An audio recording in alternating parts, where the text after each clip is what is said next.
ओम शब्द का नाद है महाराज।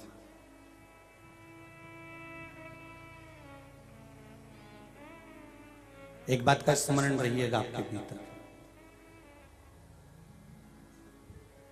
जब कभी ऐसा लगे जीवन में कि मैं बहुत दुखी हूं और कष्टमय जीवन चल रहा है और कोई समस्या का हल ही नहीं मिल रहा, बहुत दिन हो गए जूझ रही हूं मैं इन समस्याओं से, तो बेलपत्री की जड़ के अंतर्गत जो बेलपत्री का बड़ा वृक्ष हो उसकी जो जड़ हो, उस जड़ पर लाल चंदन घिसकर या लाल चंदन से कटोरी में घिसकर लेकर जाएं।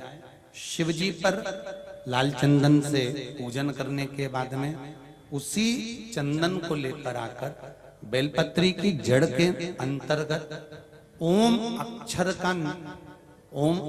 को लिखकर एक बेलपत्र अपनी कामना कर उस जड़ पर बेलपत्री के समर्पित करना। पहले कथा में कहा है कि बेलपत्री कोई साधारण सा वृक्ष नहीं है, इसको केवल साधारण मत मानना।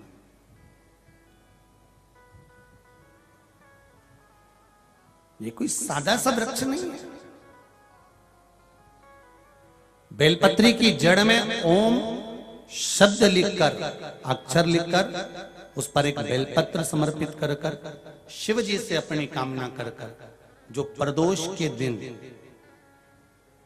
प्रदोष काल के अंतर्गत बेलपत्री के वृक्ष की पूजन कर कर, ये नाद कर कर, ओम अक्षर का नाद कर कर स्मरण कर कर आता है।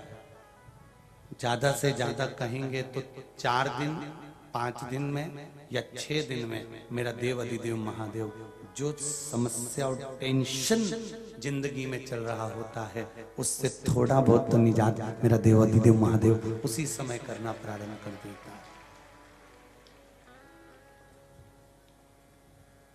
शिव कृपा होने लगती।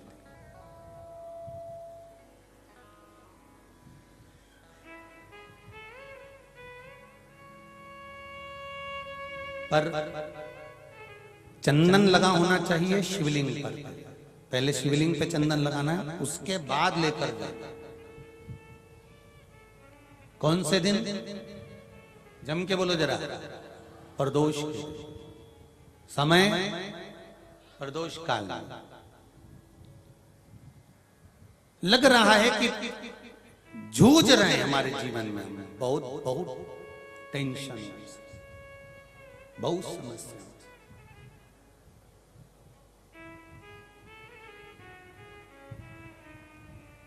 तब ओम अक्षर का नाद मूल होना चाहिए। आप में से कितने लोग शिव मंदिर जाते हैं? सभी लोग जाते हैं ना। तो शंकर जी के मंदिर जाते हैं तो आप जब वापिस लौट कर आते हैं तो नंदी के कान में,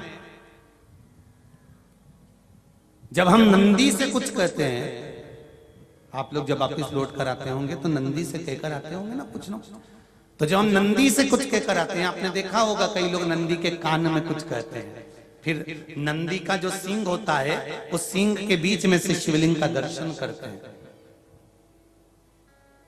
तो नंदी को जब कोई बात कही जाती है, नंदी से जब कुछ कहा जाता है कि हमारी बात शिवजी तक पहुंचाना, तो उसमें सबसे पहला अगर नाद करा जाता है नंदी के कानों में तो ओम का नाद करा जाता है। आप सीधे जाकर अगर कहेंगे नंदी को कि हमारी ये बात है, आप वहां तक पहुंचा देना, तो नंदी उस बात को कहे चाहे नहीं कहे, पर जब आप नंदी के कान में ओम कहने के बाद में अपने हृदय की बात कहते हैं, तो जैसे एक पत्र आपने भेजा,